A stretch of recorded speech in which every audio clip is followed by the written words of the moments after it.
wadani maxay kula tahay halka Soomaaliya afar inuu safadaan waradna midnimada Soomaaliya waa muqaddas adna maxay kula tahay no waranagu horanu goone aqoonsi baan doonayna adna habartayni ninkii arooso adeerkayna leewaaye waradna maxay kula tahay dawlad dhexe oo sal adag oo adna yaa minay xamar xisaab ku jirin waxaan dhihi karaahe adna maxay kula tahay boowe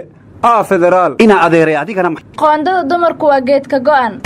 war bal dadkan eega oo xagee loo kala socdaa war maxaad ula yaabaysaa dadku waa kala maane oo duceeyay allay leedahay aryaada kalamaanay war ma rabay dhagaysta naga tag ununkuba kaaga ma rabne arsaasa dhiig wuxuu hayaa soo deeye warnamiyaw doogii hundiidiya karoon waryaadahan walaweynay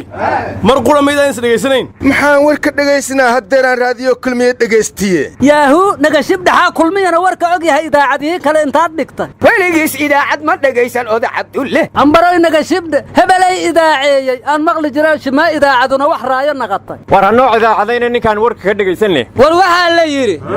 anoon wax mucaaradayn xumaanna u meeldayayn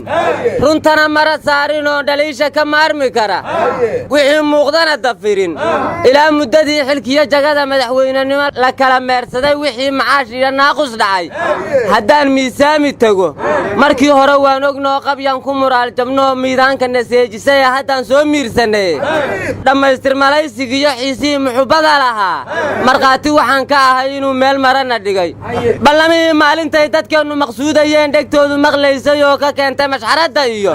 ninkou magacaa ha jiro muraadkii laga lahaa bulshadu way moog tahay markhaati waxaan ka ahay inaan muqdisho amni helin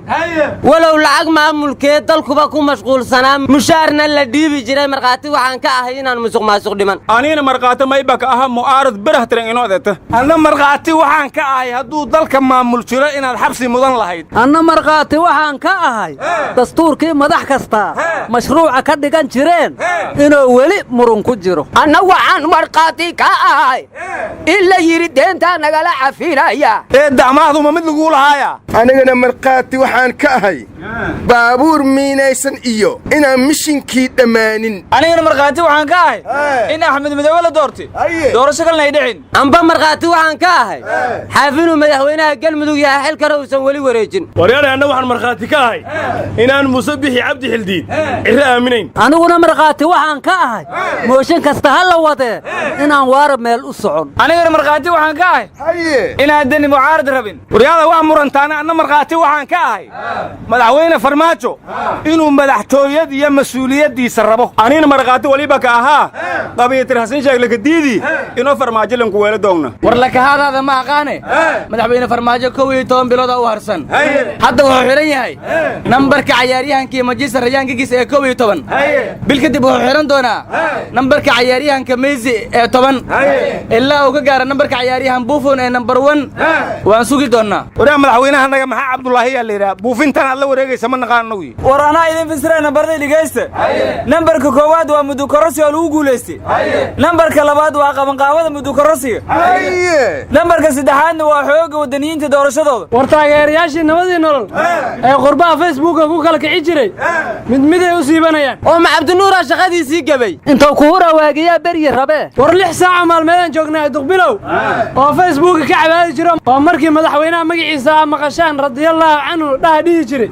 oo hadda ka hor markuu xamar yimidna buruufta lagu waday miyaa beriga gaari gacan riixa ayaa tiri maya qarow gogoyhaayay war maya loo isu wareejinay war dhibku ku dhaafalanka bukuriya jarabaay war waxaad sheegaysaan wax ka daranoo sameeyana dhagaysta wixii maanta ka horeeyay anu waa sixranaa yiri ninkii dhibaatada dalka ka socotana ma baarkeen oo yiri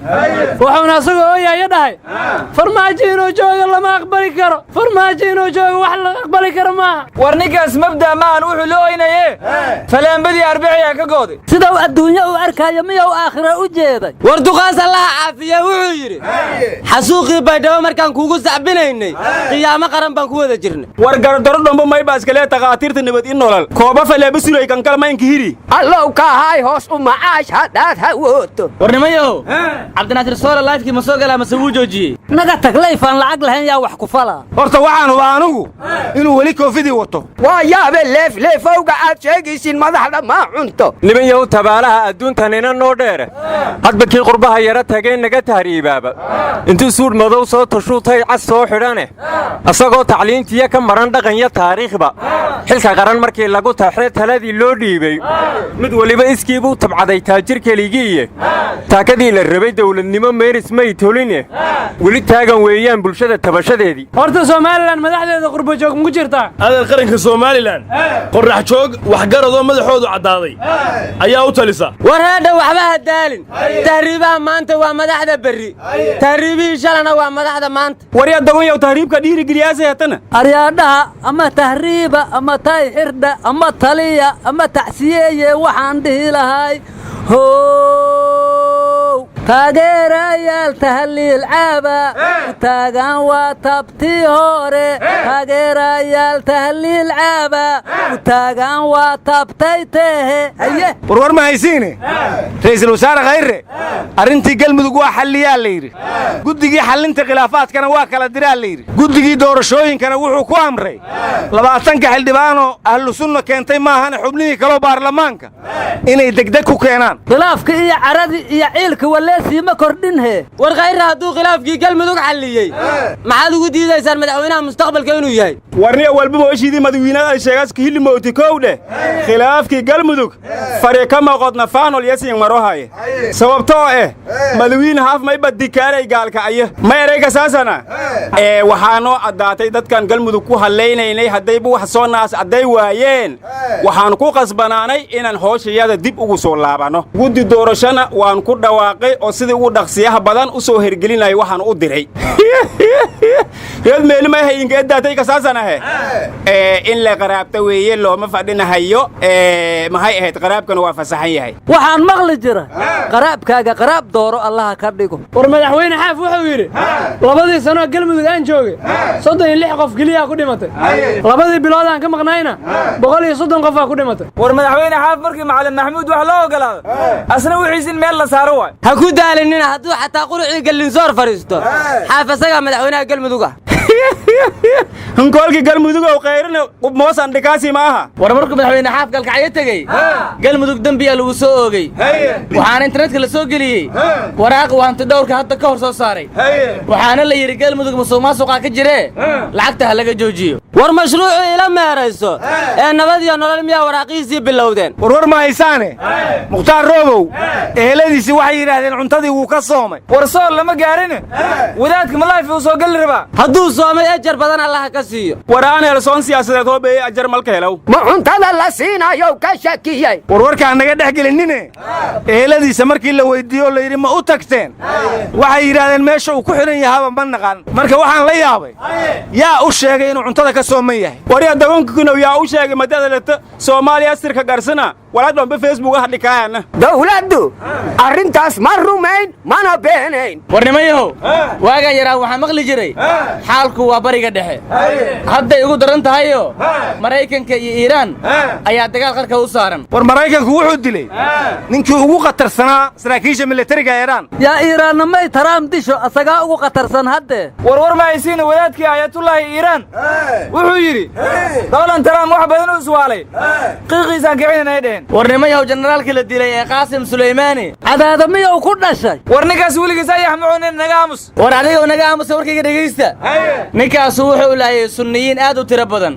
suuriya iyo ciraaq iyo yeman iyo lubnaanba kumanaan sunniyiin ah ayuu ku dilaa la yidhi marka soomaaliye fudeedka inta iska dhaaftiin balaayaha isku taageerina war lama bilaayo mashal roona maraykankii olekan sunniyiinta dhammaayba bilaayada waa iska eyin laba balaayo tii aad ka nabadgelayso ayaa ku xaggeeda laysku barbariya war waxaasaad daldalaysaan murbaahinta maraykanka aad ka soo akhriseen yaahu haddauba sunni dilaan nacaya iga wad asagana warwar ma haysiina guddoomiyaha aqalka sare cabdi xaashi cabdulaahi guddi ayuu u magacaabay sharciga doorashooyinka hayehe iska hubiya miyuu yidhi intaanala ku gaadin oday wax hubhubinayaa nabad iyo nolol ma jecle cabdi xaashaha loo sheego warkaas war hoob walaawan walgalad ee uu alsafiirioytis badata jidkii jawaarigaadii awsana qaade wixii ayaga soo dhaafa hadduu hubin ku bilaabana kama sii daran waar cabdimaha jawaari war nabadii nolol markay cabdi xaashi isku taabatay wata waa markii buurka la iskala degi lahaa war waqti wax lagu riday lama jooga meesha nagu kala wada waryaada maxaad u qaylisaan xikmad baa sheegtaan xikmada baaxa lagu joogaa war nin kasta oo xil haya hogaamiye maaha waryaada hogaamintu waa waxa la baxsho waryaada waa warbadantii anaa idiin hogaaminaya iddoorta arrada sagaaradan ayaa doonaya aro iimaanka allah idin jira shibnaga dhaha waryaa madaxweyne madi dhaha